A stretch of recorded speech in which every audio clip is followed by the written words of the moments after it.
Hello, good afternoon, Abhicha.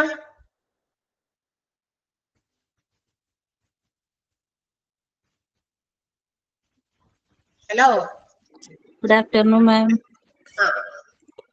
Abhicha മാത്രമേ join ചെയ്തത് കണ്ടുള്ളൂ, അതുകൊണ്ടാണ് അബിൻഷയോട് ഗുഡ് ആഫ്റ്റർനൂൺ സ്പെഷ്യൽ ആയിട്ട് പറഞ്ഞത്. Good afternoon Shani.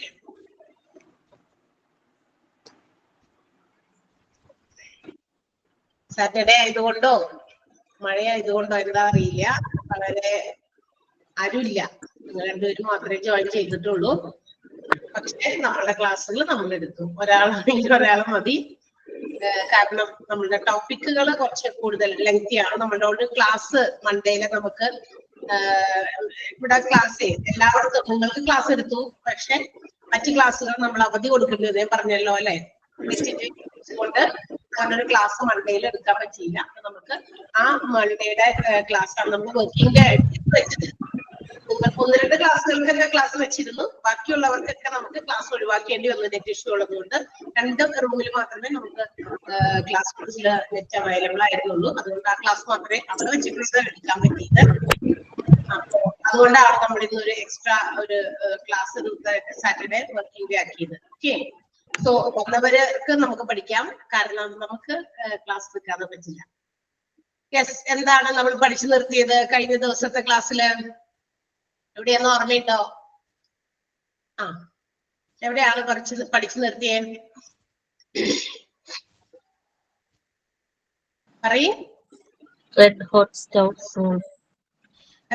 Red hot stove rule ആണ് അല്ലെ പറഞ്ഞു നിർത്തിയത്. അതിന്റെ കുറച്ച് പ്രിൻസിപ്പിൾസിലേക്ക് നമ്മൾ കടന്നായിരുന്നോ? ഇല്ല. സോ പ്രിൻസിപ്പിൾസ് തുടങ്ങി നമുക്ക് എടുക്കണം. പക്ഷെ അതിനു മുമ്പ് ലെറ്റ്സ് അഗൈൻ ഒന്നുകൂടി റിവൈൻഡ് ചെയ്ത് നമുക്ക് നോക്കാം. നമ്മൾ പഠിച്ചു തുടങ്ങിയത് അടുത്ത ഒരു ടോപ്പിക് ആണ് റെഡ് ഹോട്ട് സ്റ്റവ് റൂൾ എന്ന് പറയുന്നത്. അതായത് if any of the employees make any mistake or misconduct or behave indisciplined, അതായത് ഇൻഡിസിപ്ലിൻഡ് ആയിട്ട് പെരുമാറുക അല്ലെങ്കിൽ ഏതെങ്കിലും തരത്തിലുള്ള മിസ്കണ്ടക്ട് ഓർഗനൈസേഷനിൽ എംപ്ലോയീസ് ഉണ്ടാക്കുക, അങ്ങനെ വരുമ്പോ എന്താണ് അങ്ങനെയുള്ള ആ ഒരു മിസ്കണ്ടക്റ്റിന് ഇൻഡിസിപ്ലിന് there should be a disciplinary action immediately taken അല്ലെ. പെട്ടെന്ന് തന്നെ അതിന് അത്തരം ഒരു ഡിസിപ്ലിനറി ആയിട്ടുള്ള കാര്യങ്ങൾ ഫോളോ ചെയ്യാത്തതിന് അല്ലെങ്കിൽ ഡിസൊബീഡിയന്റ് ആയതിന് അല്ലെങ്കിൽ മിസ്കണ്ടക്റ്റിന് നമുക്കൊരു ഡിസിപ്ലിനറി ആക്ഷൻ എടുക്കണം. ആ ഡിസിപ്ലിനറി ആക്ഷൻ എന്ന് പറയുന്നത് it just like red hot stove എന്നാണ് പറഞ്ഞേക്കുന്നത്. റെഡ് ഹോട്ട് സ്റ്റൗ പോലെ ആയിരിക്കണം. അതുകൊണ്ടാണ് അതിന് ആ ഒരു പേര് തന്നെ നമ്മളുടെ ഡിസിപ്ലിനറി ആക്ഷനെ അവർ റെഡ് ഹോട്ട് സ്റ്റൗ എന്ന് പറയുന്ന ഒരു റൂള് പോലെ കൊണ്ടുവന്നത്.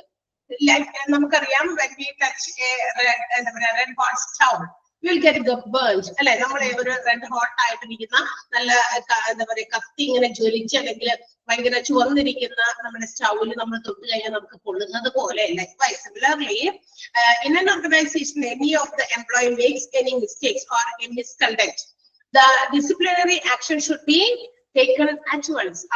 അപ്പൊ തന്നെയാണ് ആ ഡിസിപ്ലിനറി ആക്ഷൻ എടുക്കേണ്ടത്. കാരണം നമുക്ക് അതിൽ തൊടുമ്പോ അപ്പൊ തന്നെ ഇമ്മീഡിയറ്റ് ആയിട്ടാണ് നമുക്ക് പൊള്ളുക, അല്ലാണ്ട് കുറച്ചു നേരം കഴിഞ്ഞിട്ടല്ല. ആഫ്റ്റർ അവറോ അല്ലെങ്കിൽ ആഫ്റ്റർ എ ഡേ ഒന്നും അല്ല നമുക്ക് അതിന് പൊള്ളലുണ്ടാകുക. ആ immediate at the time when we touches it, നമ്മൾ തൊടുന്ന അതേ മാത്രയിൽ തന്നെ അതേ മൊമെന്റിലാണ് നമുക്ക് എന്ത് ചെയ്യാം, അതിന്റെ ഒരു ബേണിംഗ് ഇഫക്ട് നമ്മളിലേക്ക് വരിക. ഓക്കെ, നമുക്ക് വേദന ഉണ്ടാകും അല്ലെങ്കിൽ ആ പൊള്ളലിൻ്റെതായ ഒരു ബുദ്ധിമുട്ട് നമുക്ക് ഉണ്ടാകും. അതുപോലെ ആയിരിക്കണം ഡിസിപ്ലിനറി ആക്ഷൻസും എന്ത് ചെയ്യേണ്ടത് ഓർഗനൈസേഷന്റെ മാനേജ്മെന്റ് എടുക്കേണ്ടത്. ആ ആക്ട് ഓഫ് ഡിസിപ്ലിൻ, ആ ഡിസിപ്ലിന് വേണ്ടിയിട്ടുള്ള ആക്ഷൻ, അതിനെയാണ് നമ്മൾ ഇവിടെ എന്ത് ചെയ്തിരിക്കുന്നത്, ഒരു കമ്പാരിസൺ റെഡ് ഹോട്ട് സ്റ്റൗവിനോട് കമ്പയർ ചെയ്തിരിക്കുന്നത്. ആൻഡ് ഈ ഒരു വലിയ ഒരു നല്ലൊരു കമ്പാരിസൺ ഫോർമുലേറ്റ് ചെയ്തത് ഡഗ്ലസ് MC ഗ്രെഗർ ആണ്. അപ്പൊ അദ്ദേഹത്തിന്റെ വളരെ നല്ലൊരു എന്താ പറയാ ഒരു സിമിലിയാണ് എന്ന് പറയണം, ഒരു നല്ലൊരു ഉപമയാണ് ശരിക്കും പറഞ്ഞു കഴിഞ്ഞാൽ, അതല്ലേ. കാരണം എന്ന് വെച്ചാൽ ഡിസിപ്ലിൻ ആക്ഷൻ ആരൊക്കെയാണോ ഫോളോ ചെയ്യാതിരിക്കുന്നത് അല്ലെങ്കിൽ ഡിസൊബീഡിയന്റ് ആയിരിക്കുന്നത്, തീർച്ചയായിട്ടും അവർക്കെതിരെ ആക്ഷൻസ് എടുക്കണം. അത് ഇമ്മീഡിയറ്റ് ആയിട്ട് എടുക്കണം. Otherwise the other employees or the same employee will have such a feeling that they can be done again and again. അല്ലെങ്കിൽ അവരുടെ മനസ്സിൽ എന്താണ്, അതേ എംപ്ലോയിക്കോ അല്ലെങ്കിൽ മറ്റുള്ള എംപ്ലോയീസിനോ തോന്നും, അവരങ്ങനെ ചെയ്തപ്പോ പ്രശ്നമൊന്നും ഉണ്ടായില്ലല്ലോ, അല്ലെങ്കിൽ ഞാൻ ചിന്തിക്കുകയാണ് ഓ ഞാൻ അന്ന് അങ്ങനെ ചെയ്തു പക്ഷെ പ്രശ്നമൊന്നും ഉണ്ടായില്ല, ആ മാനേജ്മെന്റ് നമ്മൾക്ക് നമ്മളെ അതിനനുസരിച്ചുള്ള ശിക്ഷയോ അല്ലെങ്കിൽ അങ്ങനെയുള്ള ഡിസിപ്ലിനറി ആക്ഷനോ എടുത്തില്ല, ആ ഒരു ഫീലിംഗ് നമ്മുടെ മനസ്സിൽ വരും. അപ്പൊ നമ്മൾ എന്ത് ചെയ്യും, നമുക്കത് വീണ്ടും വീണ്ടും അത്തരം തെറ്റുകൾ ആവർത്തിക്കാനായിട്ട് തോന്നും. ഓക്കെ, സോ ആ തെറ്റുകൾ ആവർത്തിക്കപ്പെടാതിരിക്കാനാണ്, റിപ്പീറ്റഡ് ചെയ്യാണ്ടിരിക്കാനും മറ്റുള്ളവർ അത് ഫോളോ ചെയ്യാതിരിക്കാനും immediate action should be taken by the organization അല്ലെങ്കിൽ ബൈ ദ മാനേജ്മെന്റ്. ഓക്കെ, അപ്പൊ അതാണ് റെഡ് ഹോട്ട് സ്റ്റൗ റൂൾ. അത് ഫോർമുലേറ്റ് ചെയ്ത ആളുടെ പേര് ഒന്ന് അണ്ടർലൈൻ ചെയ്യണം. Okay, and now we are going to study which are the principles of red hot stove rule. കുറച്ച് ലേറ്റ് ആയിട്ടാണ്, കുറച്ച് പേരെ നമ്മളിന്ന് ജോയിൻ ചെയ്തിട്ടുള്ളൂ.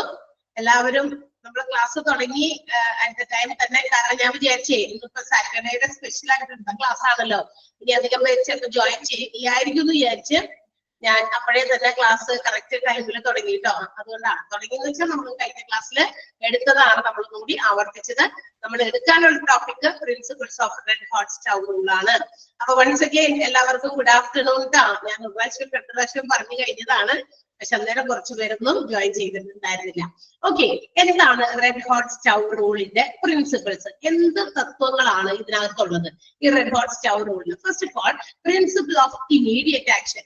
നമ്മൾ ആ പ്രിൻസിപ്പിൾ പറഞ്ഞപ്പോൾ തന്നെ ഞാൻ പറഞ്ഞു, if any person, any employee make any mistakes, there should be some immediate action taken by the management അല്ലെങ്കിൽ from the part of the organization, just as he touches a hot stove. ഒരു hot ആയിട്ടിരിക്കുന്ന സ്റ്റൗവിൽ തൊടുമ്പോ അവൾക്ക് പൊള്ളലേൽക്കുന്നത് പോലെ എന്ത് ചെയ്യണം? ഒരു disciplinary എന്താ പറയാ മിസ്കണ്ടക്ട് ഉണ്ടായി കഴിഞ്ഞാൽ, അച്ചടക്കത്തിന്റെ ലംഘനം ഉണ്ടായി കഴിഞ്ഞാൽ അത്തരം എംപ്ലോയീസിന്റെ ഇടയിൽ എന്തെടുക്കണം? ഇമ്മീഡിയറ്റ് ആക്ഷൻ എടുക്കണം എന്നാണ് പ്രിൻസിപ്പിൾ ഓഫ് ഇമ്മീഡിയറ്റ് ആക്ഷൻ എന്ന് പറയുന്നത്. So as soon as the misconduct has been done by the employee, the manager has to take immediate action against that employee.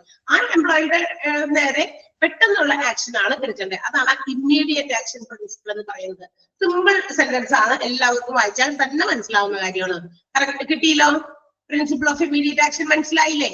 അതല്ലെങ്കിലും അങ്ങനെയല്ലേ, നമ്മൾ ലോജിക്കലായിട്ട് ചിന്തിച്ചാൽ ഒരു ശിക്ഷ, നമ്മളിപ്പോ കുട്ടികൾ തെറ്റ് ചെയ്യുമ്പോൾ നമ്മൾ എന്താ 2 ദിവസം കഴിഞ്ഞിട്ട് ശിക്ഷിക്കാമെന്നാണോ? അല്ല, ശിക്ഷ അപ്പൊ തന്നെ കൊടുക്കും കുട്ടികൾക്ക്. അത് കുട്ടികളുടെ പ്രായത്തിനെ ബേസ് ചെയ്തിട്ടുള്ള ശിക്ഷകളാണ് നമ്മൾ കൊടുക്കുക. ഒരു ഇച്ചിരി ഇല്ലാത്ത കൊച്ച് എന്താ പറയാ നീന്തി നടക്കുന്ന കുട്ടികളെ എന്തെങ്കിലും തരത്തിലുള്ള സാധനങ്ങൾ വഴിയെ പോകുമ്പോ എന്തെങ്കിലും എടുത്ത് വായി വെച്ച് കഴിഞ്ഞാൽ വലിയ ശിക്ഷയൊന്നും നമ്മൾ കൊടുക്കില്ല അല്ലെ? അതിനെ പിടിച്ച് മാറ്റി അതിൽ നിന്ന് അത് മാറ്റി കളയും, എന്നിട്ട് അതിൽ നിന്ന് മാറ്റിക്കും. പക്ഷെ ആ കുട്ടി അതിൽ നിന്നത് പഠിക്കുകയാണ്. അതങ്ങനെ പോകുന്ന സാധനങ്ങൾ പോകുന്ന വഴിക്ക് കാണുന്നൊന്നും എടുത്ത് വായി വെക്കാൻ പാടില്ല. ആ കുട്ടി അത് എന്ത് ചെയ്യും? ഗ്രാജുവലി അത് പഠിച്ചുകൊണ്ടിരിക്കും വലുതാകത്തോന്നും. അതുപോലെ ഓരോ ഏജ് അനുസരിച്ചിട്ടാണ്. ഒരു ഓർഗനൈസേഷനിലും ഏതെങ്കിലും എംപ്ലോയി ഏതെങ്കിലും തരത്തിലുള്ള മിസ്കണ്ടക്ട് കാണിച്ചു കഴിഞ്ഞാൽ immediate action should be taken എന്നാണ് പറഞ്ഞത്. അപ്പൊ അതുപോലെ ആയിരിക്കണം. അതാണ് റെഡ് ഹോട്ട് സ്റ്റൗവില് തൊടുന്നത് പോലെ ആയിരിക്കണം എന്ന് പറയാനുള്ള റീസൺ. ക്ലിയർ ആയോ? ഫസ്റ്റ് വൺ മനസ്സിലായോ? Principle of immediate action. ഒന്ന് വേഗം വേഗം റെസ്പോണ്ട് ചെയ്യോ? Okay. Second one principle of warning ആണ്. ഓക്കെ, അപ്പൊ അടുത്തത് എന്താണ്? പ്രിൻസിപ്പിൾ ഓഫ് വാർണിംഗ് ആണ്. എന്ന് വെച്ചാൽ ഒരു വാർണിംഗ് ആണ്. നമുക്കറിയാം, ഇപ്പൊ നേരത്തെ ഞാൻ പറഞ്ഞല്ലോ, തൊട്ട് കഴിയുമ്പോഴാണ് നമ്മൾ അതിനകത്ത് പൊള്ളുന്നു. പക്ഷെ അതെങ്ങനെയാ? അതെല്ലാവർക്കും അറിയാവുന്ന ഒരു കാര്യമാണ്. ഒരു ചൂടുള്ള ചുട്ടുപഴുത്ത സാധനത്തിൽ തൊടുമ്പോ പൊള്ളും എന്നുള്ളത് എന്താ പറയാ, നമ്മള് ഒരു വളർച്ചയുടെ ആ ഒരു ഇതിൽ നമുക്ക് മനസ്സിലാവുന്നതാ. കൊച്ചുകുട്ടികള് എന്ന് വെച്ചാൽ നീന്തി നടക്കുന്ന കുട്ടികളൊന്നുമല്ല, അതിനേക്കാൾ കുറച്ചുകൂടി പ്രായം വരുമ്പോ കുട്ടികൾ എന്ത് ചെയ്യും? അത് മനസ്സിലാക്കണം. അതിൽ തൊട്ടാൽ പൊള്ളും എന്നവർക്ക് അറിയാം അല്ലെ? അപ്പൊ അതിനനുസരിച്ചായിരിക്കും അവരുടെ ബിഹേവിയർ. അതുപോലെ തന്നെയാണ് ഒരു ഓർഗനൈസേഷനിലും ചില misconduct when they are going to do, അല്ലെങ്കിൽ അങ്ങനെ ഒരു ആക്ടിലേക്ക് എത്താൻ പോകുമ്പോൾ അവർക്ക് അങ്ങനെയുള്ള ബോധറൈസേഷൻ വരും. എന്ത്? അതിൽ തൊട്ടാൽ പൊള്ളുമെന്ന് അല്ലെ? അതിൽ തൊട്ടാൽ പൊള്ളുമെന്നത് പോലെ തന്നെ എംപ്ലോയീസ് എന്തെങ്കിലും മിസ്കണ്ടക്ട് ചെയ്യാൻ പോകുമ്പോൾ അത് ഓർക്കും. എന്ത്? ബോധർ ചെയ്യും. അതിന് എന്തെങ്കിലും തരത്തിലുള്ള പണിഷ്മെന്റ് നമുക്ക് കിട്ടും. അങ്ങനെയാണെങ്കിൽ ആ പണിഷ്മെന്റ് നമ്മൾ ഏൽക്കേണ്ടി വരും. അങ്ങനെ ഒരു അവയർനെസ് അവരുടെ മനസ്സിലേക്ക്, ബോധ്യത്തിലേക്ക് വരും. So they will not try to violate the particular rule. അങ്ങനെയുള്ള എന്തെങ്കിലും നിയമങ്ങളോ അല്ലെങ്കിൽ റൂൾസോ ഒന്നും ഡിസൊബേ ചെയ്യാനോ ലംഘിക്കാനോ അത്തരം സാഹചര്യങ്ങളിൽ എംപ്ലോയീസ് തയ്യാറായില്ല. അപ്പൊ അതൊരു വാണിംഗ് കൂടിയാണ്. തൊട്ട് കഴിയുമ്പോൾ പൊള്ളുകയാണെങ്കിൽ അതുപോലെ തന്നെയാണ് നമ്മൾ മിസ്കണ്ടക്ട് ചെയ്താൽ ഇമ്മീഡിയറ്റ് ആക്ഷൻ എന്നെടുക്കുന്നത് പോലെ it's also just like A warning. ഒരു വാർണിംഗ് കൂടിയാണ് ഈ പറയുന്ന റെഡ് ഹോട്ട് സ്റ്റൗ റൂൾ. മനസ്സിലായോ? അപ്പൊ നമ്മൾ അങ്ങനെ ഒരു മിസ്കണ്ടക്ട് ചെയ്യാൻ പോകുമ്പോ, ഇപ്പൊ എല്ലാ ദിവസവും സ്ഥിരമായി വൈകി വരുന്ന ഒരാൾ ഓഫീസിന്റെ ടൈം ലംഘിച്ച് ഒന്ന് ഒരു പ്രാവശ്യം വരുന്നു, 2 പ്രാവശ്യം വന്നു, 3ാമത്തെ പ്രാവശ്യം മാനേജ്മെന്റിന് സഹിക്കാൻ പറ്റാണ്ട് ശിക്ഷ കൊടുത്തു. അപ്പോ പിന്നീട് ആള് എന്ത് ചെയ്യും, കുറച്ചുകൂടി അലേർട്ട് ആയിട്ടിരിക്കും. ഇനി അങ്ങനെ നേരം വൈകാൻ പാടില്ല. കാരണം കഴിഞ്ഞ പ്രാവശ്യം ഞാൻ ഇങ്ങനെ നേരം വൈകിയപ്പോ എനിക്ക് ഇന്നൊരു പണിഷ്മെന്റ് കിട്ടിയിട്ടുണ്ട്. അങ്ങനെ ഒരു അവയർനെസ്, അപ്പൊ ഒരു വാണിംഗ് കൂടിയാണ്. എന്ത് നമ്മള് ഇത്തരം പണിഷ്മെന്റുകൾ അല്ലെങ്കിൽ ഇത്തരം ആക്ഷൻസ് എടുത്താൽ അതൊരു വാണിംഗ് ആണ് for the employees. That means it will be they can avoid mistakes. അപ്പൊ ഓരോ എംപ്ലോയീസും അതിനനുസരിച്ച് പെരുമാറും. ഇനി ആ മിസ്റ്റേക്ക് ഞാൻ വരുത്താൻ പാടില്ല, അത്തരം റൂൾസ് വയലേറ്റ് ചെയ്യാൻ പാടില്ല എന്നൊരു ബോധ്യത്തിലേക്ക് വരാനുള്ള വാണിംഗ് ആണ് ഉദ്ദേശിക്കുന്നത്. ക്ലിയർ ആയോ? Second one, principle of warning. Simple ആയിട്ടുള്ള കാര്യങ്ങളാണ് കേട്ടോ അതെല്ലാം എഴുതി വെച്ചിരിക്കുന്നത്. ഈവൻ എല്ലാവർക്കും അത് വായിച്ചാലും മനസ്സിലാവും. പിന്നെ ഇത്രയും മെയിൻ പോയിന്റ്സ് കേട്ടിട്ടുണ്ടാവും. ഉണ്ടാവും കേട്ടോ. അടുത്തത് പ്രിൻസിപ്പിൾ ഓഫ് ഇംപേഴ്സണാലിറ്റി. ഇംപേഴ്സണാലിറ്റി എന്ന് പറഞ്ഞാൽ എന്താ? ഇംപേഴ്സണാലിറ്റി എന്ന് പറഞ്ഞാൽ എന്താ? അതായത് ഒരു പേഴ്സണൽ ആയിട്ടുള്ള, എന്താ വെച്ചാൽ ചില ആളുകളോട് വ്യക്തിപരമായിട്ട് ചില അടുപ്പങ്ങൾ സ്വീകരിക്കുന്നത് കൊണ്ട് അല്ലെങ്കിൽ ഉള്ളത് കൊണ്ട് അവരോട് ആ പണിഷ്മെന്റ് അയ്യോ നമ്മളെങ്ങനെ അവർ പണിഷ് ചെയ്യും, കാരണം അവര് നമ്മള് ഇങ്ങനെ ഒരു വ്യക്തിബന്ധം കൂടി ഉണ്ടല്ലോ എന്നുള്ള രീതിയിൽ അങ്ങനെയൊന്നും പാടില്ല. There should not be any discrimination while providing or while giving the punishment. ഈ എംപ്ലോയീസിന് അവര് മിസ്കണ്ടക്ട് ചെയ്യുമ്പോൾ അവർക്ക് കൊടുക്കുന്ന ശിക്ഷാ രീതികളില്, ശിക്ഷാ നടപടികളില് എന്താ പറയുന്നത്, ഈക്വൽ ആയിരിക്കണം, എല്ലാവർക്കും ഒരുപോലെ ആയിരിക്കണം. അവിടെ ആ ഒരു പേഴ്സണൽ അഫെക്ഷനോ അല്ലെങ്കിൽ പേഴ്സണൽ റിലേഷൻഷിപ്പോ ഒന്നും അതിനെ അഫക്ട് ചെയ്യാൻ പാടില്ല, പണിഷ്മെന്റിന്റെ രീതിയെ അഫക്ട് ചെയ്യാൻ പാടില്ല. നോക്കിയേ, നമ്മള് റെഡ് ഹോട്ട് സ്റ്റൗവില് വീണ്ടും ഉദാഹരണം അവർ പറയുന്നുണ്ട്. റെഡ് ഹോട്ട് സ്റ്റൗവില് ഞാൻ തൊട്ടാലും ആര് തൊട്ടാലും കൊള്ളും അല്ലെ, നമ്മളെല്ലാം ചുട്ടുപെടുത്ത് ധരിക്കുന്ന ആ സ്റ്റൗവിന്റെ ബർണറിൽ നമ്മളൊന്ന് കൈ കൊണ്ടു ചെന്നാൽ അത് ഞാനായിക്കോട്ടെ അവരായിക്കോട്ടെ ആരായിക്കോട്ടെ, അത് മാനേജ്മെന്റിന്റെ വലിയ അടുപ്പത്തിലുള്ള ആൾക്കാരാണോ, ഇതൊന്നും സ്റ്റൗ നോക്കില്ല. എന്ത് ചെയ്യും? സ്റ്റൗവിൽ ആര് തൊട്ടാലും അത് കൊള്ളും, ചുട്ടുപഴുത്തിരിക്കുകയാണെങ്കിൽ. ഓക്കെ, അതുപോലെ തന്നെയാണ് അവിടെ ഒരു പേഴ്സണൽ ഫീലിങ്സിനോ പേഴ്സണൽ റിലേഷനോ ദർ ഇസ് നോ ചാൻസ്. അവിടെ ഒരു ചാൻസ് ഇല്ല. Punishment should be equal to all the employees. എല്ലാ എംപ്ലോയീസിനും ഒരുപോലെ ഡിസിപ്ലിനറി ആക്ഷൻസ് ആയിരിക്കണം എടുക്കേണ്ടത്. അപ്പൊ equal judgement for all employees. എല്ലാ എംപ്ലോയീസിനും ഈക്വൽ ജഡ്ജ്മെന്റ്, എല്ലാവരെയും ഒരുപോലെയാണ് വിധിക്കേണ്ടത്. മനസ്സിലായോ? അവിടെ പേഴ്സണൽ ആയിട്ടുള്ള അടുപ്പങ്ങൾക്ക്, റിലേഷൻഷിപ്സിന് ഒന്നും സ്ഥാനമില്ല. That is called principle of impersonality. Impersonality principle അധിഷ്ഠിതമായിരിക്കണം disciplinary action. Personal matters, personal dealings, personal relationship should not make ആ ഒരു രീതിയിൽ should not be taken disciplinary action. Clear ആയോ? മനസ്സിലായോ? മൂന്നാമത്തെ principal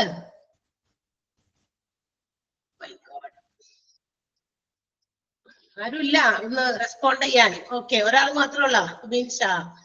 okay. Next one principle of consistency ആണ്. ഇനി consistency principle പറയുന്നത് നമുക്കറിയാം എല്ലാവർക്കും. ഇപ്പൊ നമ്മൾ നേരത്തെ പറഞ്ഞ പോലെ വീണ്ടും അവർ ആ റെഡ് ഹോട്ട് സ്റ്റൗവിന്റെ റൂൾ വെച്ചിട്ടായിരുന്നു അത് പറയുന്ന. ഒരു എക്സാം എന്താ പറയാ, ഒരു സിമിലി, ഒരു ഉപമ പോലെ. അപ്പൊ എല്ലാ പേഴ്സൺസും red hot stove will burn their fingers or hands.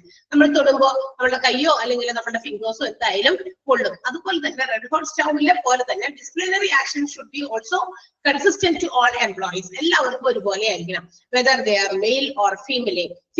അങ്ങനെ ആണ് എന്താ സ്ത്രീകളെന്നോ പുരുഷന്മാരോ ഒന്നോ ഉള്ള എന്താ പറയാ വേർതിരിവൊന്നും ഇല്ലാതെ managers should take disciplinary actions. അല്ലെങ്കിൽ കൊടുക്കുന്ന പണിഷ്മെന്റ്, ഇമ്പോസ് ചെയ്യുന്ന പണിഷ്മെന്റ് ഒക്കെ എല്ലാവർക്കും ഒരുപോലെ ആയിരിക്കണം. ഞാൻ ഏതെങ്കിലും ഒരു തെറ്റ് ചെയ്തു, എനിക്ക് എന്ത് ശിക്ഷയാണോ തന്നെ സെയിം തെറ്റ് വേറെ ആരെങ്കിലും പിന്നീട് എപ്പോഴെങ്കിലും ആവർത്തിക്കുകയാണെങ്കിൽ അതേ ടൈപ്പ് ഓഫ് പണിഷ്മെന്റ് അങ്ങനെ ആയിരിക്കണം.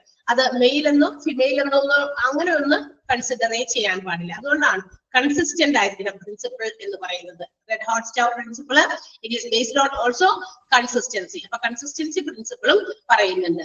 ഓക്കെ, ക്ലിയർ ആയോ? നാലാമത്തെ, ആ നാലാമത്തേല് ആ പോയിന്റ് ഒന്ന് അണ്ടർലൈൻ ചെയ്യണം. ആ പോയിന്റ് എന്ന് വെച്ചാൽ ഈ sentence, managers should impose the same punishment for everybody regardless of the fact whether the violator is a male or female.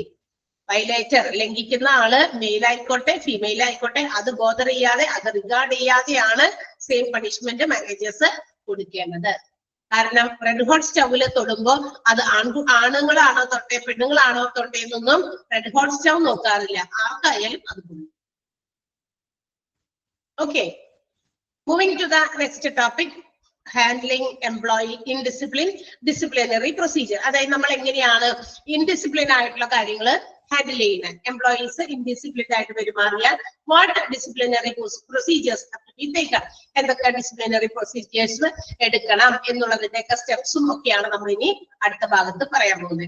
അപ്പൊ ഇൻഡിസിപ്ലിൻ, മിസ്കണ്ടക്ട്, അതിൽ നിന്ന് വന്നതാണ് റെഡ് ഹോട്ട് സ്റ്റൗ എന്ന് പറയുന്ന ഒരു പ്രിൻസിപ്പിൾ. അത് എങ്ങനെയാണ് നമ്മൾ ഡിസിപ്ലിനറി ആക്ഷൻ എടുക്കണ്ടേ? അത് എന്താ പറയാ, ഇമ്മീഡിയറ്റ് ആക്ഷൻ ആയിരിക്കണമെന്ന് പറഞ്ഞു, അതൊരു വാർണിംഗ് ആയിരിക്കണമെന്ന് പറഞ്ഞു, ഇംപേഴ്സണൽ ആരും വ്യക്തിപരമായിട്ട് ആരെയും എങ്കിലും എന്താ പറയാ മാറ്റി നിർത്തുന്ന രീതിയിലുള്ള ഡിസിപ്ലിനറി ആക്ഷൻ എടുക്കാൻ പാടില്ല. പിന്നെ എങ്ങനെ പറഞ്ഞു, കൺസിസ്റ്റന്റ് ആയിരിക്കണം നമ്മുടെ പ്രിൻസിപ്പിൾ എന്ന് പറഞ്ഞു. ഇതുപോലെ തന്നെ നമ്മുടെ എംപ്ലോയീസിന്റെ ഡിസിപ്ലിൻ ഇൻഡിസിപ്ലിൻ ആകുമ്പോൾ എങ്ങനെയൊക്കെയാണ് ഡിസിപ്ലിനറി പ്രൊസീജിയേഴ്സ് നടത്തപ്പെടേണ്ടത്, അതിന്റെ സ്റ്റെപ്സും മറ്റു കാര്യങ്ങളൊക്കെയാണ് നമുക്കിനി പഠിക്കാനുള്ളത്. അവിടെ വരെ മനസ്സിലായല്ലോ? 4 പ്രിൻസിപ്പിൾ മനസ്സിലായല്ലോ അവർക്കും? സിമ്പിൾ പ്രിൻസിപ്പിൾസ് ആണ്. റെഡ് ഹോട്ട് സ്റ്റൗ പേരൊക്കെ കേൾക്കുമ്പോൾ നമ്മൾ വേറെ എന്താ ആണെന്ന് വിചാരിക്കും, പക്ഷെ ഒന്നുമില്ല, ഇതിനകത്തൊക്കെ വളരെ സിമ്പിൾ കാര്യങ്ങൾ എഴുതിയിരിക്കുന്നു.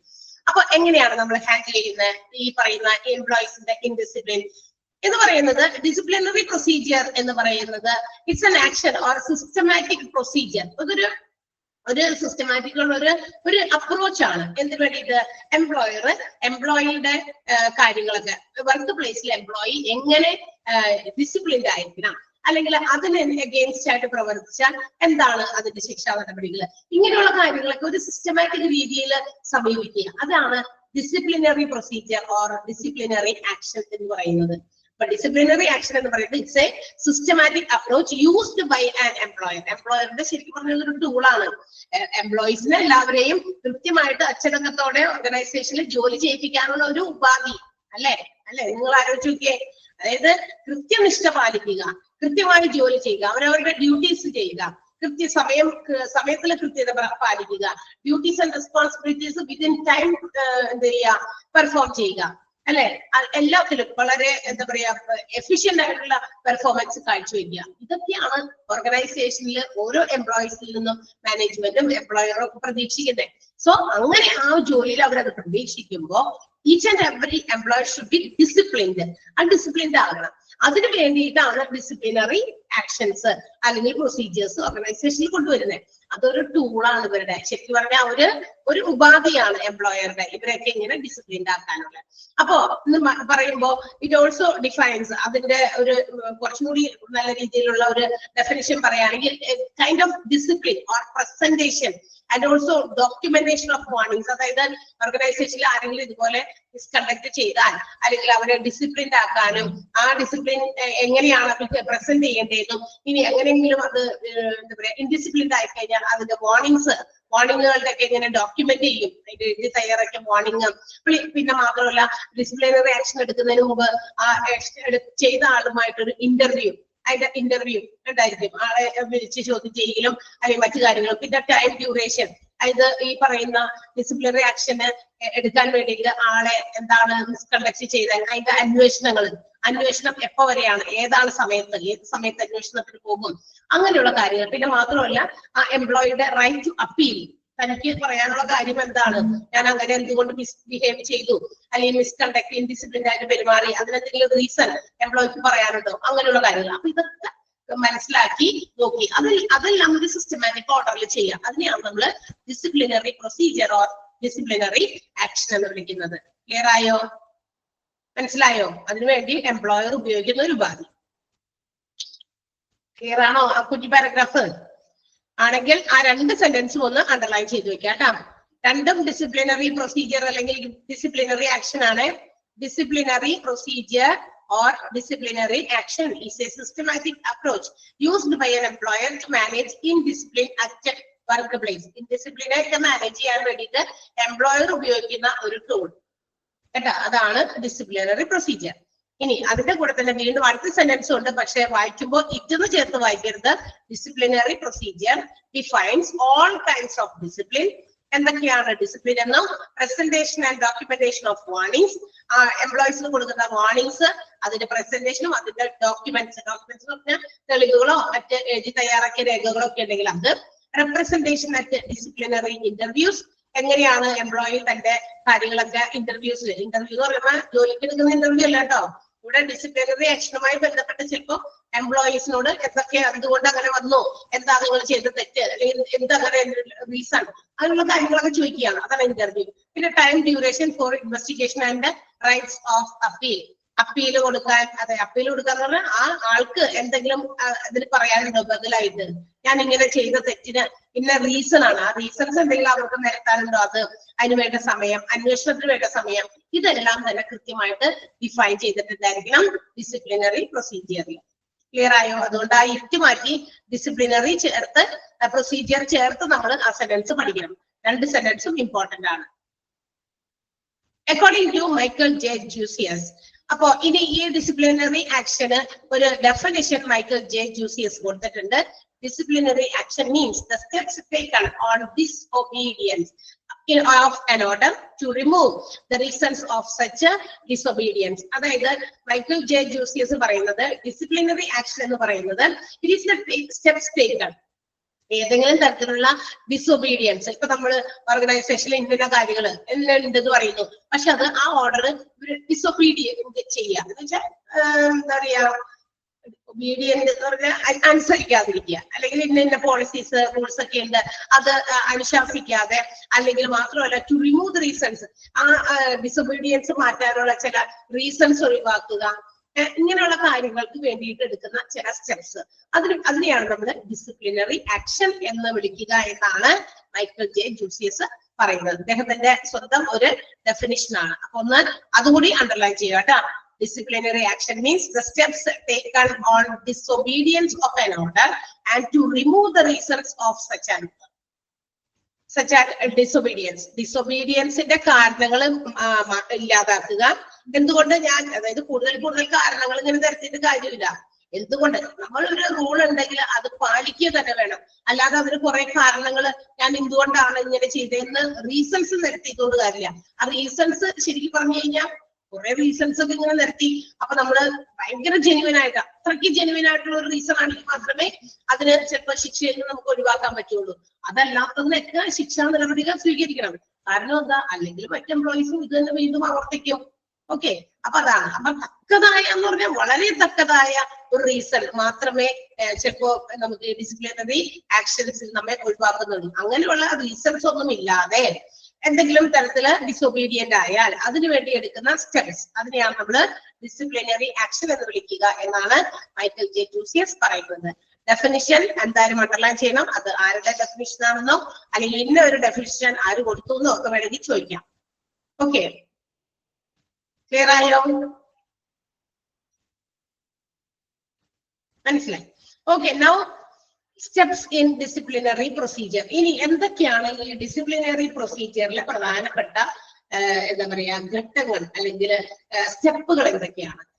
എന്താ പറയാ, നമ്മളിപ്പോ ഒരു ആള് ഡിസൊബീഡിയന്റ് ആയിട്ട് അല്ലെങ്കിൽ മിസ്കണ്ടക്ട് ചെയ്യുമ്പോ തന്നെ നമ്മൾ പറഞ്ഞു ഇമ്മീഡിയറ്റ് ആക്ഷൻ എടുക്കണം. സ്റ്റൗ റൂൾ പോലെ അല്ലെ, തൊട്ടാൽ അപ്പൊ തന്നെ പൊള്ളുന്നത് പോലെ ഇതുപോലെ ഒരാളോ അല്ലെങ്കിൽ എംപ്ലോയീസ് ഗ്രൂപ്പായിട്ടോ എന്തെങ്കിലും മിസ്കണ്ടക്ട് അല്ലെങ്കിൽ മിസ്ബിഹേവ് ചെയ്ത് കഴിഞ്ഞാൽ പെട്ടെന്ന് തന്നെ ആക്ഷൻ എടുക്കണമെന്ന് പറഞ്ഞു. ആക്ഷൻ എടുക്കാം, ആക്ഷന്റെ നടപടികൾ സ്വീകരിക്കാം, പക്ഷെ പണിഷ്മെന്റുകൾ അപ്പൊ തന്നെ നമ്മൾ കൊടുക്കുന്നില്ല. ബിക്കോസ് ഇവിടെ പറഞ്ഞിട്ടുണ്ട് no disciplinary action can be taken by the management until they are confirmed about the misconduct of the employee. Employee ചെയ്തത് മിസ്കണ്ടക്ട് ആണെന്ന് നമുക്ക് പൂർണ്ണമായ കൺഫർമേഷൻ ഇല്ലാതെ ഒരിക്കലും ഒരു എംപ്ലോയിയുടെ പേരിലും എന്തെടുക്കാൻ പാടില്ല, ഡിസിപ്ലിനറി ആക്ഷൻ എടുക്കാൻ പാടില്ല. എന്ന് വെച്ചാൽ ആ ആള് അങ്ങനെ ഒരു തെറ്റ് ചെയ്തിട്ടുണ്ടെന്ന് നന്നായി ബോധ്യം വന്നതിന് ശേഷം മാത്രമാണ് ഡിസിപ്ലിനറി ആക്ഷൻ എടുക്കേണ്ടത്. അല്ലെങ്കിൽ മറ്റൊരാൾ പറഞ്ഞു ആൾ ഇങ്ങനെ ചെയ്തു കേട്ടോ, അങ്ങനെ ചെയ്തു, ആരെങ്കിലും പറഞ്ഞതിന്റെ അടിസ്ഥാനത്തിലോ അങ്ങനെയൊക്കെ ഓടിപ്പോയിട്ട് നമ്മൾ ഡിസിപ്ലിനറി ആക്ഷൻ എടുക്കുന്നു. വേഗം തന്നെ എംപ്ലോയിയുടെ നേരേക്ക് എന്തെങ്കിലും തരത്തിലുള്ള പണിഷ്മെന്റുകൾ കൊണ്ടുവരുന്നു. കൊടുത്തു കഴിഞ്ഞാൽ ആ പണിഷ്മെന്റ് കൊടുത്തു കഴിഞ്ഞാൽ പിന്നെ നമുക്കത് തിരിച്ചെടുക്കുക എന്നുള്ളത് ബുദ്ധിമുട്ടുള്ള കാര്യമാണ്. പക്ഷെ അപ്പൊ അതും ചെയ്യേണ്ടത് എന്താ, വെൽ ആയിട്ട് നമ്മൾ അത് കൺഫേം ചെയ്യണം. ആളത് ചെയ്തു അല്ലെങ്കിൽ ആളുടെ കയ്യിൽ വന്ന ആ ഒരു മിസ്റ്റേക്ക് തന്നെയാണ് എന്ന് നമ്മൾ കൺഫേം ചെയ്യണം. So the authorities have to make some investigation regarding it. അപ്പൊ അങ്ങനെ എന്ത് ചെയ്യണം, ഞാനിപ്പോ ഒരു തെറ്റ് ചെയ്തു, അത് ഞാൻ ചെയ്തു എന്ന് മറ്റുള്ള വർക്കേഴ്സോ അല്ലെങ്കിൽ ജോലിക്കാരോ അല്ലെങ്കിൽ ആരെങ്കിലുമോ നമ്മൾ മാനേജ്മെന്റിനെ അറിയിക്കുകയാണ്. She or he had made some mistake in the organisation which is against the rule എന്ന് പറഞ്ഞുകൊണ്ട് നമ്മളെ കുറിച്ചൊരു ഇൻഫർമേഷൻ മാനേജ്മെന്റിന് കൊടുക്കുകയാണ്. നമ്മുടെ മാനേജ്മെന്റിന്റെ റൂൾസ് ആൻഡ് റെഗുലേഷൻസിന് അഗേൻസ്റ്റ് ആയിട്ട് ടീച്ചർ ഇങ്ങനെ ചെയ്തിട്ടോ എന്ന് പറഞ്ഞൊരു ഇൻഫർമേഷൻ പാസ് ചെയ്യാണ്. ആൻഡ് അത് മാനേജ്മെന്റ് നേരിട്ട് കണ്ടതല്ല, മറ്റുള്ളവർ ആരെങ്കിലും പറഞ്ഞു കൊടുത്ത ഇൻഫർമേഷനിൽ നിന്നാണ്. അപ്പൊ തന്നെ നമ്മളുടെ പേരിൽ ഒരു ആക്ഷൻ എടുക്കുകയാണ്, ഒരു നടപടി സ്വീകരിക്കുന്നു. അത് നമ്മൾ ചെയ്ത തെറ്റിന്റെ ആ ഒരു ഗൗരവം നോക്കിയിട്ടുള്ള പണിഷ്മെന്റ് ആണ്. ചെറിയ ചെറിയ തെറ്റാണെങ്കിൽ ഒക്കെ തന്നെ തിരിച്ചൊന്നും വിടുവൊന്നുമില്ല അല്ലെ. ചെറിയ ചെറിയ തെറ്റാണെങ്കിൽ അതനുസരിച്ച്, കുറച്ച് കൂടുതൽ വലിയ വലിയ ഗൗരവമേറിയ തെറ്റുകളിലേക്ക് പോകുമ്പോൾ അതനുസരിച്ചുള്ള പണിഷ്മെന്റിന്റെ ഗൗരവം കൂടും. പക്ഷെ അങ്ങനെ എടുത്തു കഴിയുമ്പോൾ എന്താണ്, പെട്ടെന്ന് തന്നെ നമ്മൾ അതിന് റിയാക്ട് ചെയ്യുന്നു. മാനേജ്മെന്റ് ചോദിക്കാതെയും പറയാതെയൊക്കെ വേഗം തന്നെ എടുത്തിട്ട് നമ്മളെ വിളിച്ച് 2 ഷൗട്ടോ അല്ലെങ്കിൽ നമ്മളോട് ഇത് എങ്ങനെ ചെയ്യും നിങ്ങളുടെ പേരിൽ എന്നൊക്കെ പറഞ്ഞിട്ടൊക്കെ നമ്മളെ ഭയങ്കരമായിട്ട് ഫയർ ചെയ്തുകൊണ്ടിരിക്കുകയാണ്. ഇതൊക്കെ നമ്മുടെ വായിൽ നിന്ന് പോയി കഴിഞ്ഞാൽ പിന്നെ നമുക്ക് തിരിച്ചെടുക്കാൻ പറ്റില്ല അല്ലെ. അങ്ങനെയുള്ള കാര്യങ്ങളൊക്കെ ഉണ്ട്. അപ്പൊ എനിവേ ഏത് രീതിയിലുള്ള പണിഷ്മെന്റുകൾ, ചിലപ്പോൾ നമ്മളെ വഴക്ക് പറയുന്നതായിരിക്കാം, അല്ലെങ്കിൽ മറ്റേതെങ്കിലും തരത്തിലുള്ള പ്രവർത്തി കൊണ്ടായിരിക്കാം. എനിവേ ഏത് രീതിയിലാണെങ്കിലും അത് നമുക്ക് പിന്നീട് തിരിച്ചെടുക്കാൻ പറ്റില്ല. കാരണം എന്താ, ഓൾറെഡി കൊടുത്തുപോയ ആളൊക്കെ കേൾക്കാൻ വേണ്ടി വന്നു, അനുഭവിക്കേണ്ടി വന്നു. പക്ഷേ ഇങ്ങനെയുള്ള സിറ്റുവേഷൻസിൽ അതോറിറ്റീസ്, ആരാണോ ബന്ധപ്പെട്ട അധികാരികൾ, അവരെന്ത് ചെയ്യണം, ഒരു പ്രിലിമിനറി ഇൻവെസ്റ്റിഗേഷൻ അതിനുവേണ്ടി തയ്യാറാകണം, അന്വേഷിക്കണം.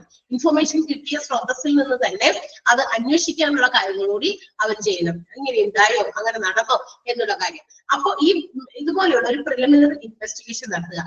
The aim of this preliminary investigation is not to conduct any എന്താ പറയാ whether employee has made violated any rule, ഏതെങ്കിലും തരത്തിലുള്ള എന്താ പറയാ തെറ്റുകൾ വരുത്തിയോ അല്ലെങ്കിൽ റൂള് വയലേറ്റ് ചെയ്തോ എന്നൊക്കെ ഉള്ളത് അറിയാൻ വേണ്ടിയിട്ട് തന്നെയാണ് എന്ത് ചെയ്യുന്നത്, ഈ പ്രിലിമിനറി ഇൻവെസ്റ്റിഗേഷൻ നടത്തിയിരിക്കുന്നത്. അത് എന്തോരമുണ്ട്, എത്രത്തോളം തീവ്രമേറിയതാണെന്ന് അന്വേഷിക്കാനല്ല, whether the employee has made the mistake. അതാണ് പ്രിലിമിനറി ഇൻവെസ്റ്റിഗേഷന്റെ ഉദ്ദേശം, അതിന്റെ ലക്ഷ്യം എന്ന് പറയുന്നത്. ഞാൻ ആ തെറ്റ് ചെയ്തോ എന്ന് അന്വേഷിക്കലാണ്, അല്ലാതെ ഞാൻ എത്ര തീവ്രമായി തെറ്റാണ് ചെയ്തത് എന്ന് അന്വേഷിക്കലല്ല. ആദ്യം തന്നെ അതിനെയാണ് പ്രിലിമിനറി ഇൻവെസ്റ്റിഗേഷൻ എന്ന് പറയുക. പ്രാഥമിക പരിശോധനയാണ്, അന്വേഷണമാണ്.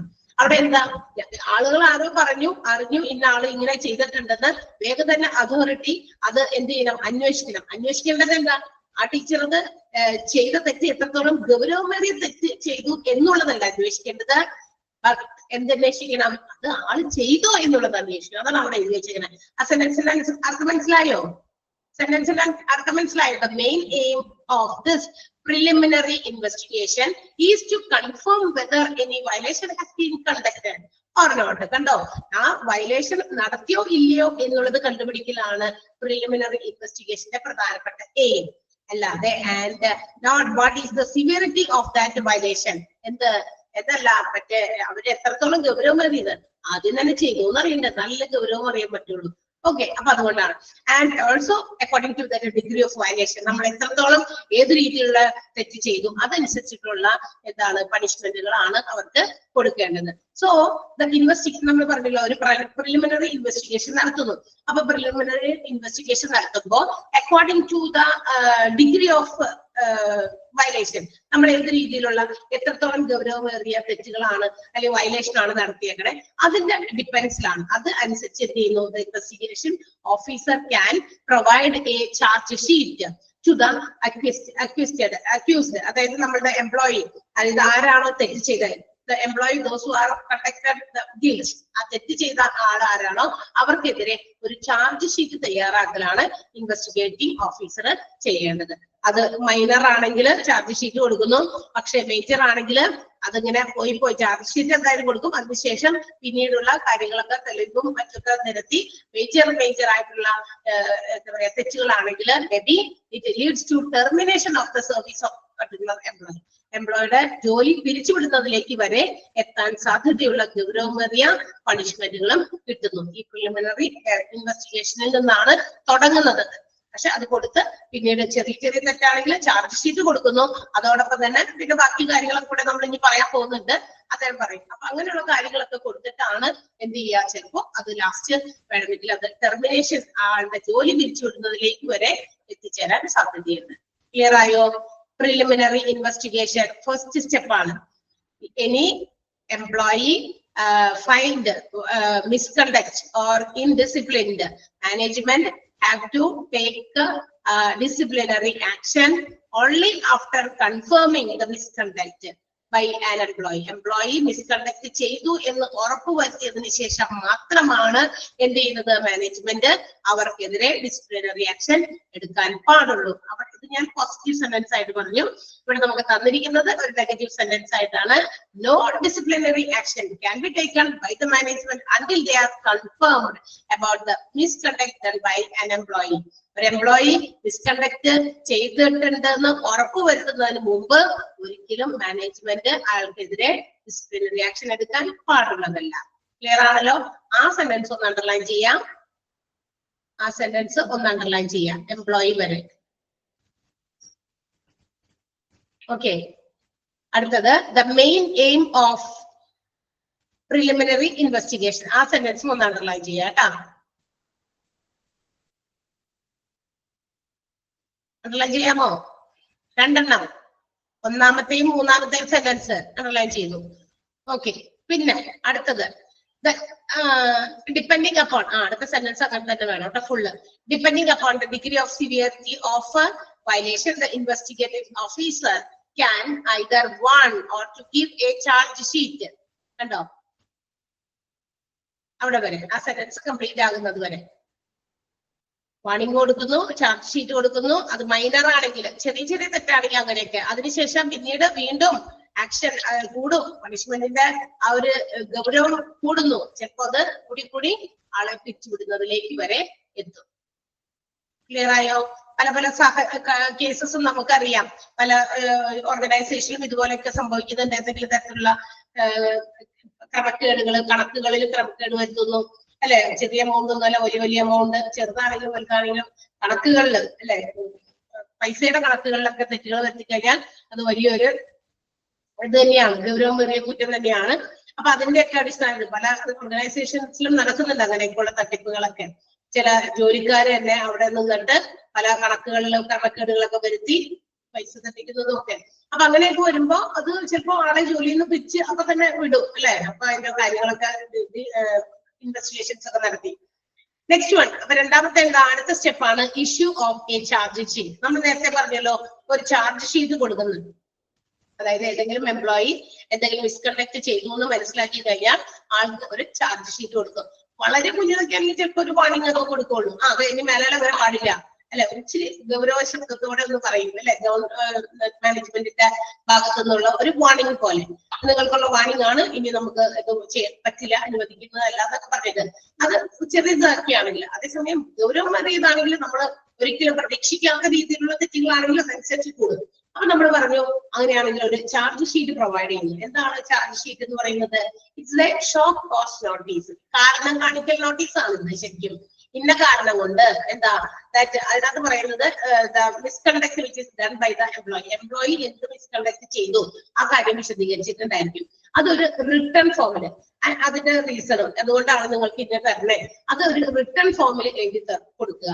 അങ്ങനെയുള്ള ഒരു ഷോക്ക് കോസ്റ്റ് നോട്ടീസ്, അതിനെയാണ് നമ്മള് ചാർജ് ഷീറ്റ് എന്ന് വിളിക്കുക. Charge sheet is A shock cost notice which explains the misconduct done by the employee and the reason for the misconduct in written form. Employee നടത്തിയ മിസ്കണ്ടക്ട്, അതിന്റെ കാരണങ്ങളും ഒക്കെ വെച്ചുകൊണ്ട് എഴുതി തയ്യാറാക്കിയ രൂപത്തിൽ എഴുതുന്ന ഒരു വിശദീകരിച്ച് എഴുതുന്ന ഒരു ഷോക്ക് കോസ്റ്റ് നോട്ടീസിനെയാണ് നമ്മൾ ചാർജ് ഷീറ്റ് എന്ന് വിളിക്കുക. ഒന്ന് അണ്ടർലൈൻ ചെയ്യാം.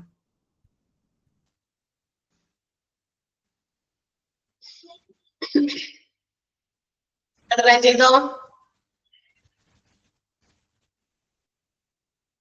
So the charge sheet should be prepared by the after the investigation, preliminary investigation. നമ്മൾ നേരത്തെ ചെയ്യുമെന്ന് പറഞ്ഞല്ലോ, ആ ഇൻവെസ്റ്റിഗേഷൻ ചെയ്തു കഴിഞ്ഞാൽ അപ്പൊ തന്നെ നമ്മളുടെ investigating officer has to formulate the charge sheet as soon as possible.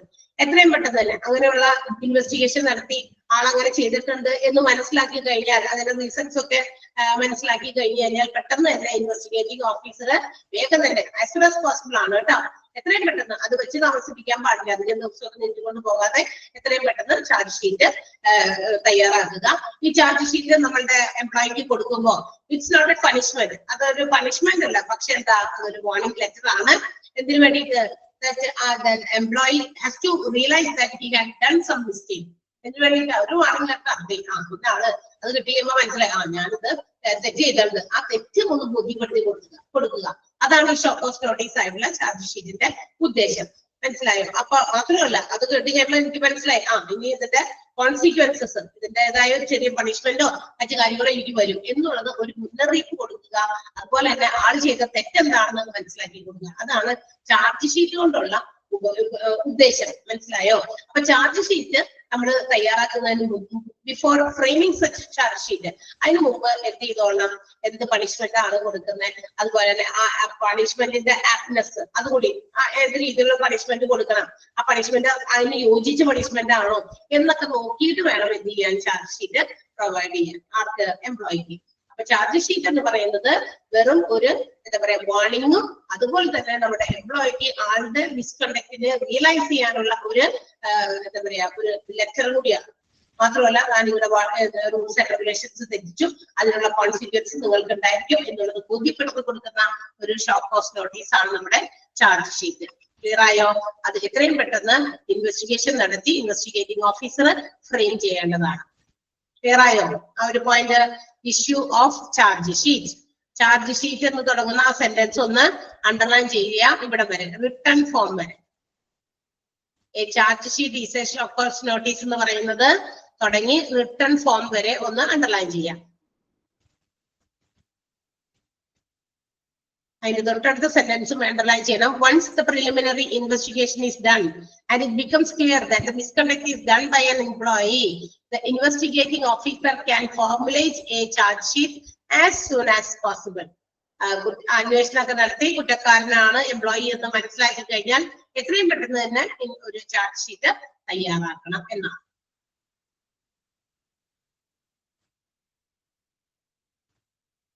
Clear ആയോ? ഓക്കെ, അടുത്ത സെന്റൻസ് അണ്ടർലൈൻ ചെയ്യണം. It is not a punishment. It is not a punishment. ഏത് പണിഷ്മെന്റ് അല്ലാതെ? ചാർജ് ഷീറ്റ് കേട്ടോ. ചാർജ് ഷീറ്റ് ഒരു punishment അല്ല. Charge sheet is not a punishment but a warning letter for the violator to make him realize his mistakes and alerts him of the consequences if he violates the rule. എന്താണ് charge sheet എന്ന് പറയുന്ന? ഒരു warning letter ആണ്, അല്ലാതെ punishment അല്ല. അയാളെ ബോധ്യപ്പെടുത്തുന്നതാണ്, അല്ലെങ്കിൽ ഓർമ്മിപ്പിക്കുന്നതാണ്, അല്ലെങ്കിൽ മനസ്സിലാക്കി കൊടുക്കുന്നതാണ് ഇയാൾ ചെയ്തത് തെറ്റാണെന്നും ആ തെറ്റിന്റെ അനന്തര ഫലങ്ങൾ ഇനി ഉണ്ടാകും ഇനിയും ഇതുപോലെ ചെയ്താൽ എന്നുള്ളതൊക്കെ ബോധ്യപ്പെടുത്തുന്ന ഒരു എന്താ പറയാ വാർണിംഗ് ലെറ്റർ മാത്രമാണ്, അല്ലാതെ പണിഷ്മെന്റ് അല്ല. ആ സെന്റൻസ് കൂടി അണ്ടർലൈൻ ചെയ്യണം. അതായത് അടുപ്പിച്ചുള്ള 3 സെന്റൻസും അണ്ടർലൈൻ ചെയ്യുക, അത്രേ ഉള്ളൂ.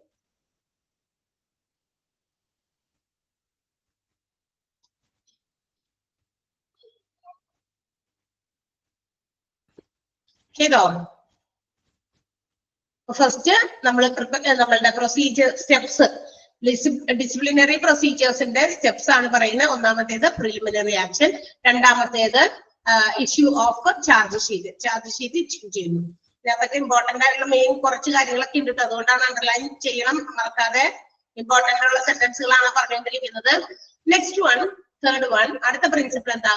അടുത്തത് പ്രിൻസിപ്പിൾ അല്ല, സ്റ്റെപ്പ് എന്താണ്? Consideration for the explanation. ഇനി ഒരു പ്രത്യേക പരിഗണന കൊടുക്കണം. എന്തിനു വേണ്ടിയിട്ട്? എക്സ്പ്ലനേഷൻ. എന്ത് എക്സ്പ്ലനേഷൻ ആയിരിക്കും? While receiving the charge sheet, the employee has to be given some chance for their explanation. എംപ്ലോയിക്ക് എന്തെങ്കിലും അല്ലെങ്കിൽ എംപ്ലോയീസിന് എന്തെങ്കിലും പറയാനുണ്ടെങ്കിൽ അവർക്ക് അതൊന്ന് വ്യക്തമാക്കാനുള്ള ഒരു ചാൻസ് കൊടുത്തിരിക്കണം. ഏത്? നമ്മുടെ ഈ ചാർജ് ഷീറ്റ് കിട്ടിക്കഴിഞ്ഞാൽ, ഇപ്പൊ എനിക്കെതിരെ ഒരു ചാർജ് ഷീറ്റ് കിട്ടിയേക്കാണ്, ഞാൻ എന്തെങ്കിലും മിസ്കണ്ടക്ട് ചെയ്തു, അപ്പോ എനിക്ക് എന്തെങ്കിലും പറയാനുണ്ടാവുമോ ഇതുമായി ബന്ധപ്പെട്ട്? ഞാൻ ചെയ്ത മിസ്കണ്ടക്റ്റിന് എനിക്ക് എന്തെങ്കിലും വ്യാഖ്യാനിക്കാൻ, വിശകലനം കൊടുക്കാനായിട്ട്, എക്സ്പ്ലനേഷൻ കൊടുക്കാനുണ്ടോ? അതൊന്ന് കേൾക്കണം. അപ്പൊ ഓക്കെ, എന്താണ് ആ എക്സ്പ്ലനേഷൻ എന്നുള്ളത് മനസ്സിലാക്കണമെങ്കിൽ എംപ്ലോയിക്ക് ആ ചാർജ് ഷീറ്റ് കിട്ടിക്കഴിഞ്ഞാൽ അതിനൊരു അവസരം കൊടുക്കണം. അതില് എന്തൊക്കെയാണ് ആ അവസരങ്ങളിൽ വരാൻ സാധ്യതയുള്ളത്? ഒന്നാമത്തേത് ആക്സെപ്റ്റ് ദ ചാർജസ്. എന്താ?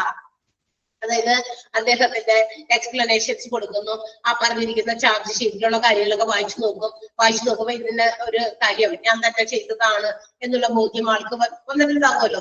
ആൾ ചെയ്തതാണെങ്കിൽ ആൾക്ക് അത് അറിയാൻ പറ്റും. അങ്ങനെയാണെങ്കിൽ ഞാൻ ഇത് ചെയ്തു പോയി, so it's my mistake, so he can or she can make some request to the management to be lenient. Lenient എന്ന് പറഞ്ഞാൽ എന്താ? കൈൻഡ് എന്നാണ് കേട്ടോ അർത്ഥം. To be kind. എന്നോട് എന്താ പറയാ, സോറി, നമ്മൾ ഒരു തെറ്റ് ചെയ്തു കഴിഞ്ഞാൽ നമ്മളുടെ ഭാഗത്ത് നമ്മൾ ചെയ്യുന്ന ഒരു റിക്വസ്റ്റ് ആണ്, നമ്മൾ അതിന് ക്ഷമ യാചിക്കുക, അല്ലെങ്കിൽ നമ്മളോട് എന്താ പറയാ കൈൻഡ് ആകണം, ദയ ഉണ്ടാകണം എന്നൊക്കെ പറഞ്ഞിട്ട് അല്ലെ. കാരണം ചിലപ്പോ നമ്മളിൽ നിന്ന് നമ്മൾ അറിഞ്ഞുകൊണ്ട് ചെയ്യുന്ന ആവണമെന്നില്ല, എല്ലാ തെറ്റുകളും അറിഞ്ഞുകൊണ്ട് ചെയ്യണമെന്ന് ആവണമെന്നില്ല. ചിലപ്പോ നമ്മൾ ബൈ മിസ്റ്റേക്ക് നമ്മൾ എന്താ പറയാ വന്നു പോയതായിരിക്കാം, പക്ഷെ തെറ്റ് തന്നെയാണ്. അത് അറിഞ്ഞുകൊണ്ട് ചെയ്താലും അറിയാതെ ചെയ്താലും അല്ലെ. ഓർഗനൈസേഷനിൽ അതിന് പരിഗണനയില്ല. നമ്മളുടെ വീടുകളിലൊക്കെ നമ്മൾ കുട്ടികളെ അറിയാതെ ചെയ്യുന്നു, അറിഞ്ഞു ചെയ്യുന്നു, ഇത് രണ്ടും നമ്മൾ രണ്ട് രീതിയിൽ ട്രീറ്റ് ചെയ്യും ഇല്ലേ? അങ്ങനെയല്ലേ? അങ്ങനെയല്ലേ സാധാരണ ചെയ്യണേ മനുഷ്യന്മാര്? ആണോ അല്ലേ? അതെ. അതായത് നമ്മളുടെ വീടുകളിൽ നമ്മളും പലപ്പോഴും പല രീതിയിൽ ചെറുതും വലുതുമായ ആളുകളൊക്കെ തെറ്റ് ചെയ്യുന്നുണ്ട്. ചിലപ്പോ നമ്മൾ അറിയാതെ വന്നു പോകുന്ന തെറ്റുണ്ട്, ചിലത് അറിഞ്ഞു പോകുന്ന തെറ്റുണ്ട്.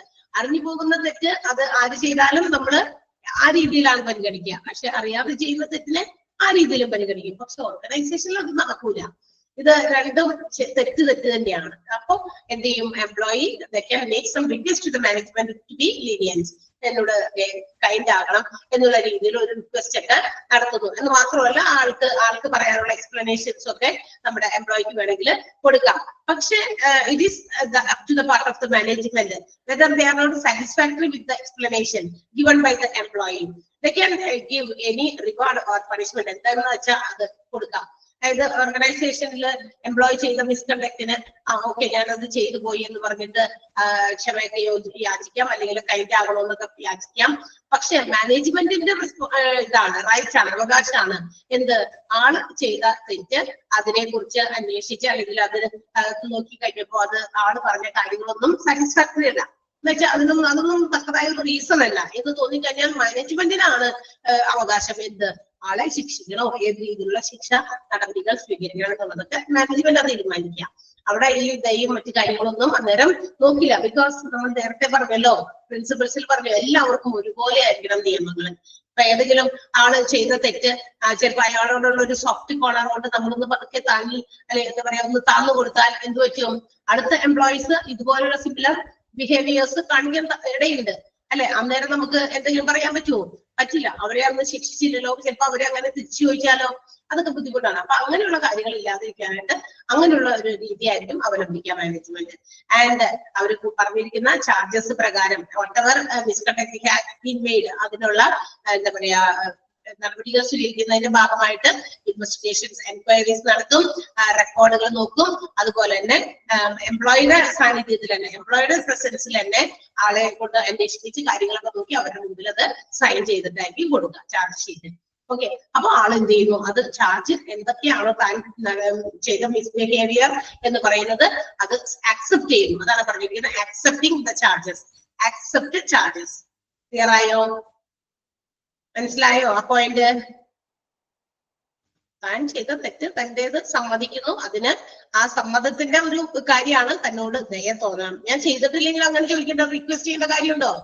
ഞാൻ അങ്ങനെ ഒരു മിസ്കണ്ടക്ട് ചെയ്തിട്ടില്ല, എവിടെ വേണമെങ്കിലും നിങ്ങൾ കൊണ്ടുപോയിക്കോ, എന്ത് അന്വേഷണം വേണമെങ്കിലും നടത്തിക്കോ, അങ്ങനെ നമുക്ക് സ്റ്റേൺ ആയിട്ട് നിന്ന് പറയാൻ സാധിക്കണമെങ്കിൽ നമ്മൾ ചെയ്തിട്ടാവരുത് അല്ലെ.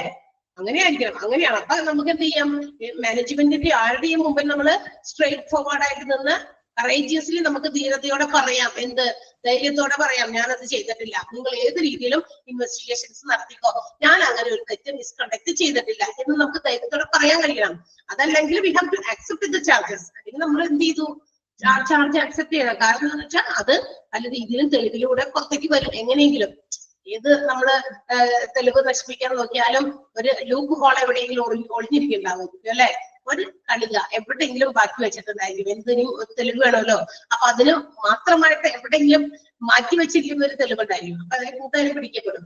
അപ്പൊ ചെയ്തതാണ്, നമ്മളിൽ നിന്ന് വന്നു പോയതാണ് എങ്കിൽ തീർച്ചയായിട്ടും നമ്മൾ റിക്വസ്റ്റ് ചെയ്യും മാനേജ്മെന്റിനോട്.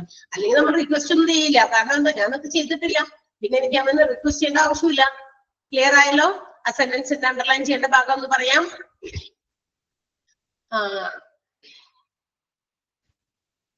On the basis of charges admitted, last sentence ആണ് കേട്ടോ. On the basis of charges admitted, the enquiry officer must record findings. ആള് കണ്ടെത്തിയ കാര്യങ്ങളൊക്കെ റെക്കോർഡ് ചെയ്യണം. അത് നമ്മളുടെ എംപ്ലോയിയുടെ പ്രസൻസിലെല്ലാം റെക്കോർഡ് ചെയ്ത് ആളെ കൊണ്ടൊക്കെ ഡ്യൂലി സൈൻ ചെയ്യിപ്പിക്കണം. ആരാണ് ഇൻവെസ്റ്റിഗേറ്റ് ചെയ്ത അവരും എംപ്ലോയിനെ കൊണ്ടൊക്കെ സൈൻ ചെയ്ത് വാങ്ങിക്കും. അതാണ് ആക്സെപ്റ്റ് ചാർജസ്. അപ്പൊ നമുക്ക് സ്വീകരിച്ചു, ശരി ഞാനാണ് തെറ്റ് ചെയ്തു, ഞാൻ ഒപ്പിടുന്നു, ആള് കണ്ടുപിടിച്ച കണ്ടതിലൊക്കെ എന്റെ മുമ്പിൽ കൊണ്ടു നിരത്തും, ഇങ്ങനെയൊക്കെയാണ്, ഇതൊക്കെ തെളിവാണ്, താങ്കൾക്കെതിരെയുള്ള തെളിവുകളാണ്. Okay, so I have to accept this. ഞാൻ സൈൻ ചെയ്യുന്നു, ഇൻവെസ്റ്റിഗേറ്റിംഗ് ഓഫീസർ ആളാണ് ഇതൊക്കെ കണ്ടുപിടിച്ച ആളും അത് സൈൻ ചെയ്യും. That's all. അടുത്തത് the employee can either also refuse the charge. ഈ ചാർജ് വേണമെങ്കിൽ നിരസിക്കാം. എന്ത്, ഞാൻ ഇത് തെറ്റ് ചെയ്തിട്ടില്ല. Employee can submit some explanations. അതിന് വേണ്ട തക്കതായ വിശദീകരണങ്ങളോ അങ്ങനെയൊക്കെ ഉണ്ടെങ്കിൽ കൊടുക്കാം. കൊടുത്തിട്ട് ആൾക്ക് എന്ത് ചെയ്യാം, ആ ചാർജ് ഷീറ്റ് സ്വീകരിക്കുന്നില്ല രീതിയിൽ ആക്കാം, ഒപ്പിടാതെ. മനസ്സിലായോ?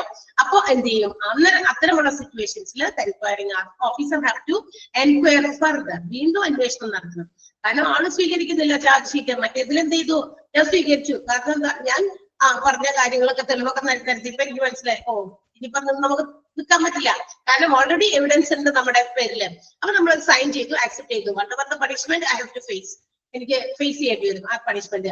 സെക്കൻഡില് എനിക്ക് വേണമെങ്കിൽ റിഫ്യൂസ് ചെയ്യാം. കാരണം അവർ കൊണ്ടുവന്നിരിക്കുന്ന തെളിവുകളൊന്നും ചിലപ്പോ അത് കറക്റ്റ് അല്ല, അല്ലെങ്കിൽ എനിക്ക് തോന്നുകയാണ് ഇല്ല ഞാൻ ഇതൊന്നും ചെയ്തിട്ടില്ല, ഇതൊക്കെ വെറുതെ കൊണ്ടുവന്നിരിക്കുന്ന ഡ്യൂപ്ലിക്കേറ്റ് എവിഡൻസുകളാണ്, ഇതൊന്നും എന്റേതല്ല, അല്ലെങ്കിൽ ഞാൻ ചെയ്ത തെറ്റുകളുടെ ഒന്നുമല്ല. അതുകൊണ്ട് എനിക്ക് സ്റ്റേണായിട്ട് പറയാം, I'm not going to accept this charge. ഞാൻ ഈ ചാർജ് ഏറ്റെടുക്കുന്നില്ല, ചാർജ് ഷീറ്റ് ഞാൻ സൈൻ ചെയ്യുന്നില്ല. അങ്ങനെയാണെങ്കിൽ എന്ത് ചെയ്യേണ്ടി വരും, പിന്നെ നിവൃത്തിയില്ലല്ലോ. ഇൻവെസ്റ്റിഗേഷൻ ഓഫീസർ ചാർജ് ഷീറ്റ് കൊണ്ടുകൊടുത്തിട്ട് ഞാൻ സൈൻ ചെയ്തില്ലെങ്കിൽ എന്താണ്, പുള്ളിക്കാരൻ ഇനി വേഗം പോയി വീണ്ടും ഫർദർ അന്വേഷണങ്ങൾ നടത്തണം, എന്നിട്ട് കറക്റ്റ് ആയിട്ടുള്ള സത്യാവസ്ഥയിലേക്ക് എത്തിച്ചേരണം. ക്ലിയർ ആയോ? Refuse the charge. അപ്പൊ വേണമെങ്കിൽ ആക്സെപ്റ്റ് ചെയ്യാം, വേണമെങ്കിൽ എന്നല്ല, അത് ഏതൊക്കെ രീതിയിലാണ് സിറ്റുവേഷൻസ്. ചിലപ്പോ എംപ്ലോയീസ് അത് ആക്സെപ്റ്റ് ചെയ്യുന്ന ഒരു ചാർജ് ആക്സെപ്റ്റ് ചെയ്യുന്നു, ചിലപ്പോ വേണമെങ്കിൽ അത് റിഫ്യൂസിലാകാം, ചാർജ് ഷീറ്റ് ഏറ്റെടുക്കുന്നില്ല, ആക്സെപ്റ്റ് ചെയ്യുന്നില്ല. ക്ലിയർ അല്ലേ? രണ്ട് പോയിന്റും മനസ്സിലായല്ലോ? ആ രണ്ടാമത്തെ പോയിന്റ് അങ്ങനെ തന്നെ ഒന്ന് അണ്ടർലൈൻ ചെയ്തത് കേട്ടോ. അതിനകത്ത് എന്താ പറയാ, എക്സ്പ്ലനേഷൻ കൊടുക്കാം. അതിനുശേഷം എന്ത് ചെയ്യുന്നു, ചാർജ് ഷീറ്റ് പറഞ്ഞിരിക്കുന്ന കാര്യങ്ങൾ ആക്സെപ്റ്റ് ചെയ്തില്ലെങ്കിൽ വീണ്ടും ഒരു അന്വേഷണം നമ്മുടെ ഇൻവെസ്റ്റിഗേറ്റിംഗ് ഓഫീസർ നടത്തിയിട്ട് ഫൈനൽ റിയൽ ഫാക്ടിലേക്ക് എത്തണം, യഥാർത്ഥത്തിലേക്ക് വാസ്തവത്തിലേക്ക് എത്തിക്കണം. And the next one, third one എന്താണ്, ask for extension of time. അതായത് ഇനി വേണമെങ്കിൽ employees can demand more time to submit explanation. ഈ ചാർജ് ഷീറ്റ് കൊണ്ടുവരുന്ന ഇൻവെസ്റ്റിഗേറ്റിംഗ് ഓഫീസറോട് എന്ത് ചെയ്തു, ആൾ കൊണ്ടുവന്നേക്കാണ് കുറെ കാര്യങ്ങളൊക്കെ പറഞ്ഞ് എക്സ്പ്ലെയിൻ ചെയ്ത്, നിങ്ങൾ ഇങ്ങനെ മിസ്കണ്ടക്ട് ഒക്കെ ചെയ്തിട്ടുണ്ട്, and you will get the charge sheet and also you have to face the punishment എന്നൊക്കെ പറഞ്ഞിട്ട് കൊണ്ടുവന്നേക്കാണ് നമുക്ക്.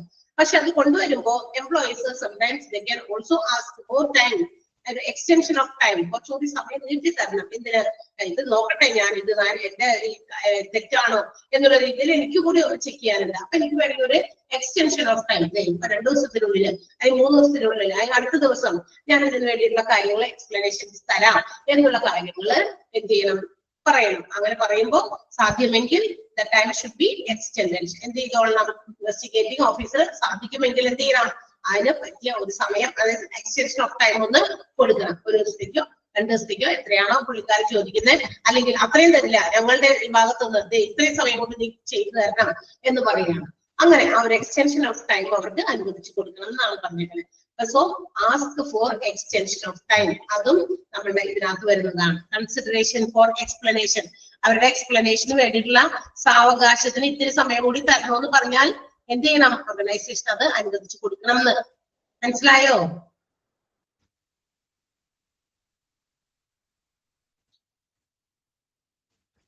മനസ്സിലായി? Okay. Then the next one, fails to submit explanation. അപ്പൊ നമ്മൾ എന്ത് ചെയ്യാൻ വേണമെങ്കിൽ സമയം ഉണ്ടെങ്കിൽ അവർക്ക് അനുവദിച്ചു കൊടുക്കാം. അതേസമയം if the employee fails to submit his explanation from during that time, പറഞ്ഞിരിക്കുന്ന സമയത്തിനുള്ളിൽ അല്ലെങ്കിൽ ഏതെങ്കിലും സമയത്ത് അവരോട് എക്സ്പ്ലനേഷൻ ചോദിക്കുന്നു ഇൻവെസ്റ്റിഗേഷൻ ഓഫീസർ, പക്ഷെ അവര് എംപ്ലോയി അത് ഫെയിൽ ആകുകയാണ്, എന്ത് ചെയ്യാം, management can take duly action. പെട്ടെന്ന് തന്നെ എന്താണോ ആക്ഷൻ എടുക്കേണ്ടത് മാനേജ്മെന്റിന് ആ എംപ്ലോയിക്ക് എഗെയിൻസ്റ്റ് ആയിട്ട് ആക്ഷൻ എടുക്കാനുള്ള അധികാരമുണ്ട്. മനസ്സിലായോ? അപ്പൊ എക്സ്പ്ലനേഷൻ കൊടുക്കണം. കൊടുത്തില്ല എങ്കിൽ അതിന് സാവകാശം വേണോ, അത് പറയുക, പറഞ്ഞിട്ട് അവരനുവദിച്ചിരിക്കും ആ സമയത്തിനുള്ളിൽ എക്സ്പ്ലനേഷൻ കൊടുക്കുക. എന്നിട്ടൊന്നും എക്സ്പ്ലനേഷൻ കൃത്യമായി എംപ്ലോയിക്ക് തന്റെ മിസ്കണ്ടക്റ്റിന് എഗെയിൻസ്റ്റ് ആയിട്ട് കൊടുക്കാൻ പറ്റുന്നില്ല എങ്കിൽ എന്ത് ചെയ്യും, മാനേജ്മെന്റിന് അവര് ആക്ഷൻ എടുക്കാനുള്ള അവകാശമുണ്ട്. അതാണ് പറഞ്ഞിരിക്കുന്നത്. Fails to submit explanation. Okay, അപ്പൊ ഈ 4 കാര്യങ്ങളാണ് എക്സ്പ്ലനേഷനുമായി ബന്ധപ്പെട്ടിട്ട് നമ്മൾ പരിഗണിക്കേണ്ടത്. എംപ്ലോയിക്ക് എന്തെങ്കിലും വിശദീകരണങ്ങൾ നൽകാനുണ്ടെങ്കിൽ ഈ 4 പരിഗണനകൾ നമ്മൾ പ്രൊവൈഡ് ചെയ്യണം. ഒന്ന്, ആക്സെപ്റ്റ് ചാർജസ്, നേരിട്ട് കാര്യം എവിഡൻസും എല്ലാം ഉണ്ട്. ഇൻവെസ്റ്റിഗേറ്റിംഗ് ഓഫീസർ ചാർജ് ഷീറ്റ് കൊണ്ടുവരുമ്പോൾ അത് സൈൻ ചെയ്ത് ആക്സെപ്റ്റ് ചെയ്യുന്നു. 2, റെഫ്യൂസ് ചാർജ് സ്വീകരിക്കുന്നില്ല, ഞാൻ അത് സ്വീകരിക്കുന്നില്ല കാരണം എനിക്ക് ഇതിനകത്ത് ഒരു പങ്കില്ല, അത് ഇതെന്നൊക്കെ പറഞ്ഞ് പിന്നെ എക്സ്പ്ലെയിൻ ചെയ്യുമ്പോൾ ഇൻവെസ്റ്റിഗേറ്റിംഗ് ഓഫീസർ എന്ത് ചെയ്യണം? ശരി, ആള് തെറ്റൊന്നും ചെയ്തല്ല എന്ന് പറഞ്ഞ് തിരിച്ചുകൊണ്ട് അയാൾ ചെയ്ത് കളയാണോ? അല്ല, he have to go for further investigation. തീർച്ചയായിട്ടും ഇൻവെസ്റ്റിഗേറ്റിംഗ് ഓഫീസർ മറ്റൊരു എന്താ പറയാ അന്വേഷണത്തിന് വേണ്ടി പോകുന്നു. അതിന്റെ കറക്റ്റ് സത്യാവസ്ഥ എന്താണെന്ന് മനസ്സിലാകുന്നത് വരെ. അടുത്തത്, എക്സ്റ്റൻഷൻ ഓഫ് ടൈം വേണമെങ്കിൽ ചോദിക്കാം. എംപ്ലോയിക്ക് എന്താണ് താൻ ചെയ്ത തെറ്റ് എന്ന് പറഞ്ഞ് ചാർജ് ഷീറ്റ് കൊണ്ടുവരുമ്പോൾ he can ask for an extension of time. കുറച്ച് സമയം നീട്ടി തരണം, എനിക്ക് കുറച്ച് കാര്യങ്ങൾ എക്സ്പ്ലെയിൻ ചെയ്യാനുണ്ട്, അതിനുള്ള കാര്യങ്ങൾ ഞാനൊന്ന് കണ്ടുപിടിച്ച് അല്ലെങ്കിൽ കൊണ്ടുവരുമ്പോൾ അതൊന്ന് എക്സ്പ്ലെയിൻ ചെയ്യാനുള്ള സാവകാശം തരണം. ഒരു 2 ദിവസം അവധി തരണം, അല്ലെങ്കിൽ ഒരു ദിവസത്തെ സമയം തരണം എന്നൊക്കെ പറയുകയാണെങ്കിൽ അതിന് അനുവാദം കൊടുക്കണം. Okay, and the last one ആണ് പറഞ്ഞത് fails to submit the explanation. ഇനി ഏതെങ്കിലും കാരണവശാൽ എംപ്ലോയിക്ക് ഞാൻ വിശദീകരണം എനിക്ക് നടത്താൻ പറ്റുന്നില്ല, ഒന്നും അറിയില്ല, എനിക്ക് കുഴപ്പമില്ല, ചെയ്യാൻ പറ്റിയില്ലെങ്കിൽ ലാസ്റ്റ് ഇതാണ് മാനേജ്മെന്റിന് ആക്ഷൻ എടുക്കാവുന്നത്. ഓക്കെ ആണല്ലോ, മനസ്സിലായില്ലേ? ഇനി അടുത്ത സ്റ്റെപ്പ് നമ്മുടെ ഡിസിപ്ലിനറി പ്രൊസീജിയേഴ്സിന്റെ സ്റ്റെപ്സ് ആണ് പറഞ്ഞിരിക്കുന്നത്. ഒന്നാമത്തേത് പ്രിലിമിനറി ഇൻവെസ്റ്റിഗേഷൻ നടത്തുന്നു. 2, ഇഷ്യൂ ഓഫ് ചാർജ് ഷീറ്റ്. 3ാമത്തേത് കൺസിഡറേഷൻ ഫോർ ദ എക്സ്പ്ലനേഷൻ വേണ്ടിയിട്ടുള്ള പരിഗണന. ആൻഡ് ദ 4th വൺ ആണ് മറ്റേ കൺസിഡറേഷൻ ഓഫ് എക്സ്പ്ലനേഷനിൽ വന്ന 4 പോയിന്റ് ആയിരുന്നു നമ്മൾ പറഞ്ഞത്. ഇനി 4ാമത്തെ പോയിന്റിലേക്ക് വരുന്നുള്ളൂ, notice of enquiry. So after receiving the charge sheet by an employee charge sheet കിട്ടിക്കഴിഞ്ഞാൽ he or she should be informed in advance about the time, date, place of enquiry. ഇപ്പൊ charge sheet കൊടുത്തു എംപ്ലോയിക്ക്, ഞാൻ misconduct ചെയ്തു, എനിക്കെതിരെ charge sheet തന്നേക്കാണ് investigating officer കൊണ്ടുവന്ന് തന്നു. അപ്പൊ ഞാൻ എന്ത് ചെയ്യുന്നു? എനിക്ക് എക്സ്പ്ലനേഷൻ സമയം വേണമെങ്കിൽ ചോദിക്കുന്നു. അല്ല, കുഴപ്പമില്ല, ഞാൻ ചെയ്ത തെറ്റാണ്, ഓക്കെ ശരിയാണ്, so whatever may be the punishment I have to face it. എനിക്ക് ഞാൻ ഇനി അവന് വേണ്ടിയാണ് കാത്തിരിക്കുന്നത്. അപ്പൊ അങ്ങനെ കഴിഞ്ഞ് കഴിയുമ്പോൾ ഇനി എന്തെങ്കിലും എക്സ്പ്ലനേഷൻ പറയാനുണ്ടോ അല്ലെങ്കിൽ മറ്റെന്തെങ്കിലും അവർക്ക് ചോദിക്കാനുണ്ടോ ഉണ്ടെങ്കിൽ ആളോട് നേരത്തെ കൂട്ടി പറയണം. ആരോട്? എന്നോട്. ഞാനാണ് ഇവിടെ ഇരയായിട്ട് പറയുന്നത്. അപ്പൊ ഞാൻ എന്ന് പറയുന്ന എംപ്ലോയിക്ക് ചാർജ് ഷീറ്റ് കിട്ടിക്കുമ്പോൾ അതോടൊപ്പം പറയണം അഡ്വാൻസ് ആയിട്ട് എന്ത് ടൈമും ഡേറ്റും പ്ലേസും ഒക്കെ നിങ്ങളെ കുറിച്ച് കാര്യങ്ങൾ അന്വേഷിക്കാനായിട്ട് വരും എന്നുള്ള കാര്യം. അപ്പൊ അതിന്റെ ഡേറ്റ് എന്നാണ്, എന്ന് അന്വേഷണത്തിന് വരും, അത് എവിടെ വെച്ചിട്ടായിരിക്കും, ടൈം എപ്പോഴായിരിക്കും എന്നുള്ള കാര്യം വ്യക്തമായിട്ട് അഡ്വാൻസ് ആയിട്ട് എംപ്ലോയിയെ ഇൻഫോം ചെയ്തിരിക്കണം. അതാണ് നോട്ടീസ് ഓഫ് എൻക്വയറി. എൻക്വയറിക്ക് വേണ്ടിയിട്ടുള്ള നോട്ടീസ് നേരത്തെ കൊടുക്കുന്നത്. സോ ദ ഇൻവെസ്റ്റിഗേറ്റിംഗ് ഓഫീസർ ആളാരാണോ അയാളും അയാളുടെ പേര് കൃത്യമായിട്ട് ക്ലിയർ ആയിട്ട് അവർക്ക് പറഞ്ഞ് മനസ്സിലാക്കി കൊടുത്തിരിക്കണം. So the employee can be prepared himself അല്ലെങ്കിൽ ഹെർസെൽഫ്. ആരാണ് കുറ്റവാളി അല്ലെങ്കിൽ തെറ്റ് ചെയ്ത ആള്, ആ എംപ്ലോയിക്ക് സ്വയം ഒന്ന് പ്രിപ്പറേഷൻസ് നടത്താനും അത് സഹായിക്കും. കാരണം ഡേറ്റും ടൈമും ഒക്കെ കൊടുത്തിട്ടുണ്ട്, സമയമൊക്കെ പറഞ്ഞിട്ടുള്ളത് കൊണ്ട് നമുക്കൊരു പ്രിപ്പറേഷൻ, നമുക്ക് എന്തെങ്കിലും അവർ ചോദിക്കുന്ന ചോദ്യങ്ങൾക്ക് കൃത്യമായ ആൻസേഴ്സ് ഒക്കെ കൊടുക്കാൻ നമ്മൾ സ്വയം ഒന്ന് പ്രിപ്പയർഡ് ആക്കണ്ടേ? അപ്പൊ അതിനുള്ള സമയവും കിട്ടും, ആൾക്കൊന്ന് പ്രിപ്പയർഡ് ആകുകയും ചെയ്യാം. എൻക്വയറി ഷുഡ് ബി ഡൺ അല്ലെങ്കിൽ hand within A reasonable time.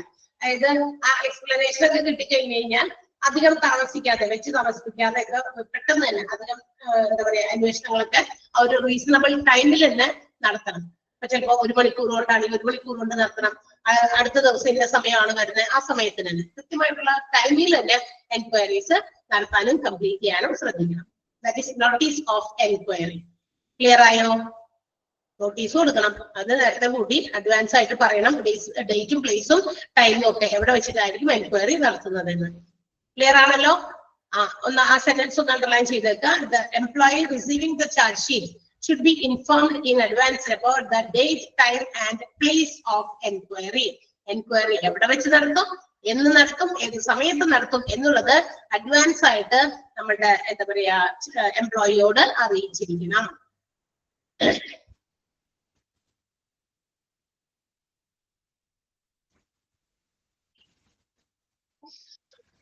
അടുത്തത് 5ാമത്തെ point, suspension with or without പേ.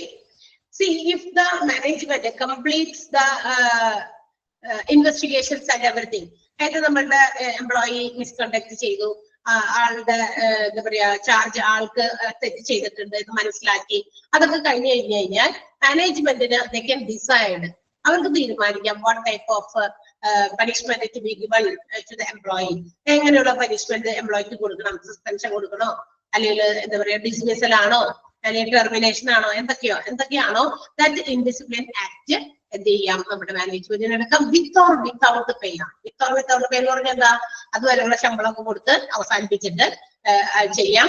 അതല്ല കൊടുക്കുന്നതിന് മുമ്പ് തന്നെ ബാക്കി കാര്യങ്ങളൊക്കെ ചെയ്യലോ, ശിക്ഷയൊക്കെ കൊടുക്കുക. അപ്പൊ പേയ്മെന്റ് കൊടുത്തിട്ടോ കൊടുക്കുന്നതിന് മുമ്പോ എന്ത് ചെയ്യാം, നമുക്ക് ഇങ്ങനെയുള്ള ശിക്ഷാ നടപടികൾ മാനേജ്മെന്റിന് സ്വീകരിക്കാവുന്നതാണ് ഇൻഡിസിപ്ലിൻ ആക്ട്സിന് കേട്ടോ.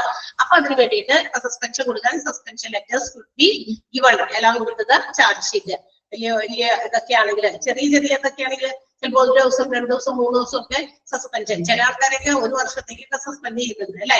അപ്പൊ ആ സസ്പെൻഷൻ അതിന്റെ ബേസിസിലാണ്, സീരിയസ്നെസ് ഓഫ് ദ മിസ്കണ്ടക്ട് അതുകൂടി നോക്കിയിട്ടാണ്. സസ്പെൻഷൻ ലെറ്റേഴ്സ് ചാർജ് ഷീറ്റിന്റെ ഒപ്പം തന്നെ കൊടുക്കുന്നു, അല്ലെങ്കിൽ ചാർജ് ഷീറ്റ് മുമ്പേ തന്നെ കൊടുക്കുന്നു. മനസ്സിലായി? സസ്പെൻഷൻ ലെറ്റർ കൊടുക്കാം. ഇനി ആ സമയത്തിനുള്ളിൽ നമുക്ക് എന്തോ ചെയ്തോളണം, ഇൻവെസ്റ്റിഗേഷൻസ് നടത്തിക്കൊള്ളണം. പക്ഷെ investigation is not completed.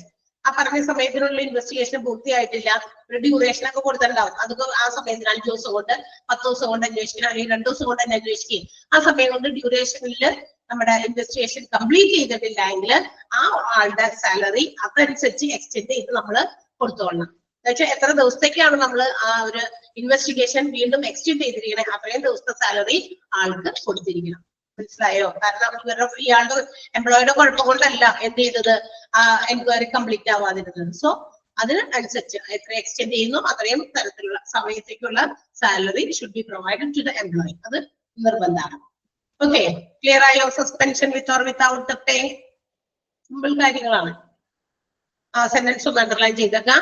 It completely depends upon the management. മാനേജ്മെന്റിന്റെ അവകാശമാണത്. And a type of conduct, whether to suspend the employee with or without pay the indiscipline acts. അതൊക്കെ മാനേജ്മെന്റിലാണ്. അല്ലാണ്ട് ഞാൻ അത്ര ദിവസം വരെ ജോലി ചെയ്തു അതിന്റെ ശമ്പളം കൊടുത്താന്നൊക്കെ പറഞ്ഞ് ബുദ്ധി എംപ്ലോയിക്ക് പിടിക്കാൻ പറ്റില്ല. കാരണം അത് മാനേജ്മെന്റിന്റെ അധികാരമാണ്. കാരണം നമ്മൾ അവിടെ ജോലിക്ക് കയറുമ്പോഴേ ഒരുപാട് ടേംസ് ആൻഡ് കണ്ടീഷൻസ് ഫോളോ ചെയ്യാം എന്നുള്ള ഗ്യാരണ്ടിയില് അല്ലെങ്കിൽ ആ ഒരു കോൺട്രാക്റ്റിലാണ് നമ്മൾ ജോലിക്ക് കയറുന്നത്. സോ അവിടെ എന്തെങ്കിലും മിസ്കണ്ടക്ട് ചെയ്താൽ അത് വലിയ ശിക്ഷ തന്നെയാണ്, അല്ലെങ്കിൽ കുറ്റം തന്നെയാണ്. അപ്പൊ അതിനുള്ള ശിക്ഷാ നടപടികൾ മാനേജ്മെന്റ് ഏത് വേണമെങ്കിലും സ്വീകരിക്കാം. It's up to the management. എല്ലാം മാനേജ്മെന്റിൽ എന്താ പറയാ നിക്ഷിപ്തമാണ്. അപ്പൊ തീർച്ചയായിട്ടും നമുക്ക് അവിടെ ക്വസ്റ്റ്യൻ ചെയ്യാനുള്ള അധികാരമില്ല.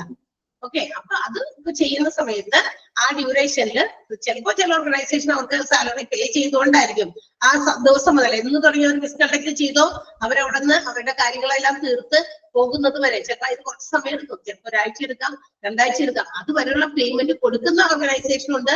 അല്ല, ആ മിസ്കണ്ടക്ട് എവിടെ വെച്ച് നടത്തിയോ അതുവരെയുള്ള സാലറി മാത്രം പ്രൊവൈഡ് ചെയ്യുന്ന ഓർഗനൈസേഷൻസ് ഉണ്ടെന്ന്. അതാണ് പറഞ്ഞത്, വിത്ത് ഓർ വിത്തൗട്ട് പേ. മനസ്സിലായല്ലോ? സംശയമില്ലല്ലോ? 5ാമത്തെ പോയിന്റ് വരെയാണ് നമ്മൾ പറഞ്ഞിരിക്കുന്നത്. അവിടെ വരെ പറയുന്നുള്ളൂ, ഇനി പറയാനുള്ള സമയമില്ല. ഓക്കെ, സസ്പെൻഷൻ ലെറ്റേഴ്സ്, ആ സെന്റൻസ് കൂടി അണ്ടർലൈൻ ചെയ്യണേ. 2 സെന്റൻസ് അണ്ടർലൈൻ ചെയ്തോ. ആ പാരഗ്രാഫ് ഫുള്ളും ഉണ്ട്. ദാറ്റ് മീൻസ് ആ പോയിന്റ് ഫുള്ള്.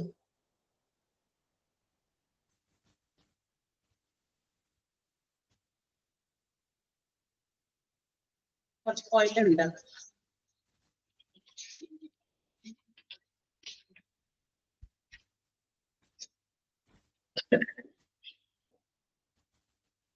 ഓക്കെ, അപ്പൊ ഇത്ര നിങ്ങളൊന്ന് വായിച്ചിട്ട് വരിക. വലിയ ബുദ്ധിമുട്ടുള്ള ഭാഗങ്ങളല്ല നമ്മളിന്ന് പഠിച്ചത്.